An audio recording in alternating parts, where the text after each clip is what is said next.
Welcome to RandomCritique.com presents a random tutorial where we'll be showing you how to merge Excel cells without losing data. Yes, it can be done. Hello everyone, thanks for joining. Today is a quick tutorial on how to merge Microsoft Excel cells without losing data. We're going to be merging going across a single row and multiple columns. So for example, if I want to put each one of these cells, combine them into one, this is the formula we're going to be using. The formula can also be adapted to capture multiple rows in a single column, as long as you keep the same format. The biggest thing with this is maintaining the format of the formula. So what I will do is go to my first blank column available. You can do this wherever you want on your spreadsheet. And I'm actually going to paste this formula. I already typed it out. And let's just go over this before I apply it. So first things first, it starts out with an equal sign. Then you identify your first cell, which in my case is A1,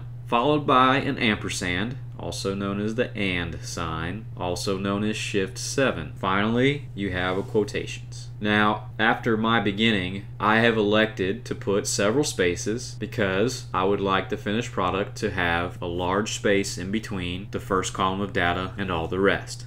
It just works better for what I'm doing.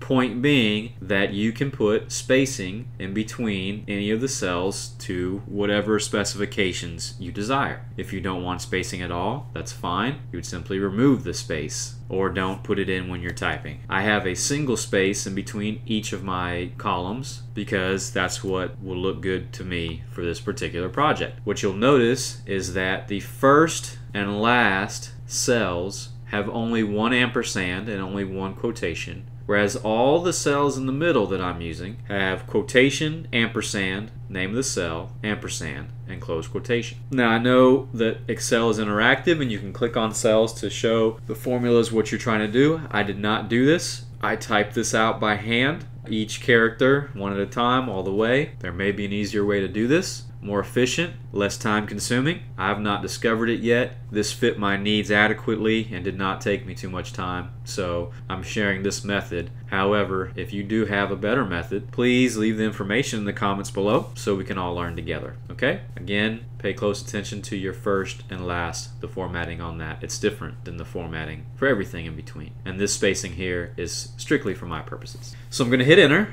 and it shows my first row of data. In this case, I have a single word movie name, so it doesn't quite show what the formula has done. It does show the space in between the two. What I'm going to do is apply the same formula to all the rest of my rows. To do that, I'm bringing my mouse to the bottom right corner of the cell that I put my formula in and making sure that it turns into a picture of a solid black cross. That's what's going to let you fill in the rest of the cells with the same formula. So I'll click here and hold it down, and then I'm just going to drag down until I get to the end of my document, which is right about here. And then I'll go back up to my top, and you can see along the way it looks good. And so for all my movies now, instead of them being spread out amongst several cells, they're all contained into one cell. And now I can edit that data however I wish. I hope you learned something from this short tutorial. If you did, please like it. If you'd like to continue learning, please subscribe to RandomCritique.com. And thanks so much for watching.